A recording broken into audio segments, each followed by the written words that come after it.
আসসালামু আলাইকুম ওয়া রাহমাতুল্লাহ। ওয়া আলাইকুম আসসালাম ওয়া রাহমাতুল্লাহ। হুজুর ভালো আছেন? আলহামদুলিল্লাহ। বারবার শুধু আপনাকে প্রশ্ন করি আর ডিস্টার্ব করি। আজকে একটা প্রশ্ন নিয়ে আসছে, সেটা হচ্ছে আকিমিস সালাত, নামাজ কায়েম করো। এই জিনিসটা আমরা বুঝি, কিন্তু কোরআনে যে শব্দটা আছে আকিমুদ্দিন, দিন কায়েম করো, এই দিন কায়েম মানে কি বা এটা কি করে করতে হবে? মাশাআল্লাহ, খুব সুন্দর একটা প্রশ্ন হয়েছে।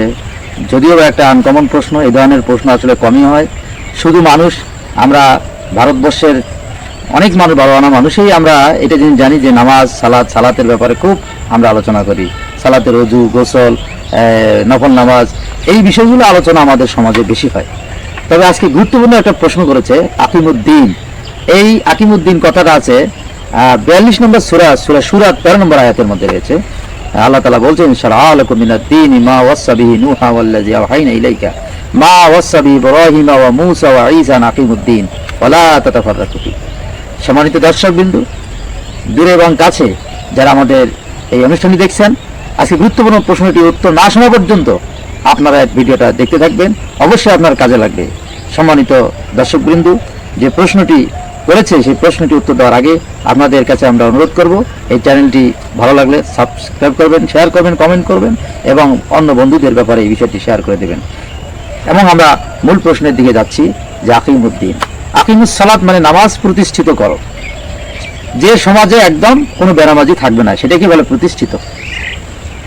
আকিমুদ্দিন হচ্ছে এইরকম সমাজের মধ্যে কোনো ধরনের মানব রচিত কোনো আইনের বিধান থাকবে না।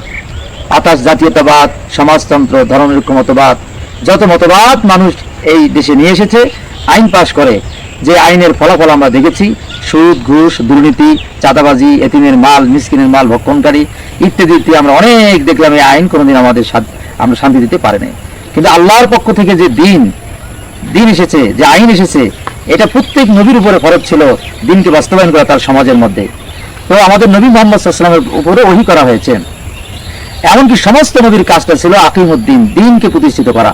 অর্থাৎ যে সমাজে মানুষের মন গড়া আইনকে তুলে দিয়ে আল্লাহর আইনকে বাস্তবায়ন করা।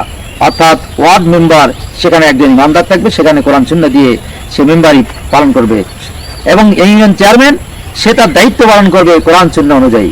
এভাবে করে সংসদ পর্যন্ত কোরআন সুন্নাহ আইন দিয়ে যে দেশ কায়েম থাকবে, এবং ওই জনগণও কোরআন সুন্নাহর আইনের পক্ষে তাকে রায় দিতে হবে, এবং কোরআন সুন্নাহর বৈশিষ্ট্যগুলো ওই জনগণকে জানতে হবে। তাহলে জানলে কি হবে? আমরা আমাদের অধিকার ফিরে পাবো, আমাদের এতিমদের অধিকার এতিম ফিরে পাবে, মিসকিনদের অধিকার মিসকিন ফিরে পাবে। স্বৈরাচারী শাসক যারা গরিব অসহায় তাদেরকে শোষণ করতো, আর যারা বড় লোক তারা বড় লোকেই হতো। কিন্তু আকিমুদ্দিন কায়েম হলে বাংলাদেশে, আমাদের দেশে দিন কায়েম হলে এতিমের হক পেয়ে যাবে। যার কেহ নাই তার আল্লাহ আছে, এবং ইসলামী রাষ্ট্র তার পাশে দাঁড়াবে।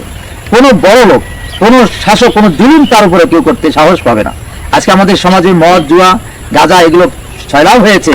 আজকে যদি দিন কায়েম থাকতো এই বিষয়টা হতো না, যে মদের আকৃষ্ট, জুয়ার আকৃষ্টতে আপনার ছেলেমেয়েরা, আমার ছেলেমেয়েরা আজকে আকৃষ্ট হয়ে ধ্বংস হয়ে যাচ্ছে, পরিবার ধ্বংস হচ্ছে, জমাজমি সম্পদ ধ্বংস করছে, আপনার প্রিয় সন্তানটি কাজগুলোর মধ্যে জড়িয়ে আছে।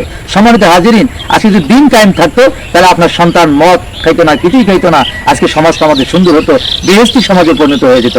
সম্মানিত হাজির, আশা করি আপনারা বুঝতে পেরেছেন দিন সোজা বাংলা হিসাব, যে মানুষের তৈরি করা আইন বাদ দিয়ে আল্লাহর আইনকে প্রতিষ্ঠিত করাই হচ্ছে দিন। এই দিনকে প্রতিষ্ঠিত করার জন্য নবীদেরকে বলেছে এই দিন কায়েম করা সমস্ত মানুষের উপরে ফরজ। আমরা এগিয়ে আসি, এই দেশে আমরা দিনকে কায়েম করার জন্য এগিয়ে আসি। আল্লাহ পাক আমাদেরকে তৌফিক দান করুন, বলে আমিন। আসসালামু আলাইকুম ওয়া রাহমাতুল্লাহি। আলহামদুলিল্লাহ। হুজুর, আপনাকে আবার প্রশ্ন করব যে কি করে আমরা দিন কায়েম করতে পারি এই বিষয়ে। এখন আমি ব্যস্ত, চলে যাচ্ছি।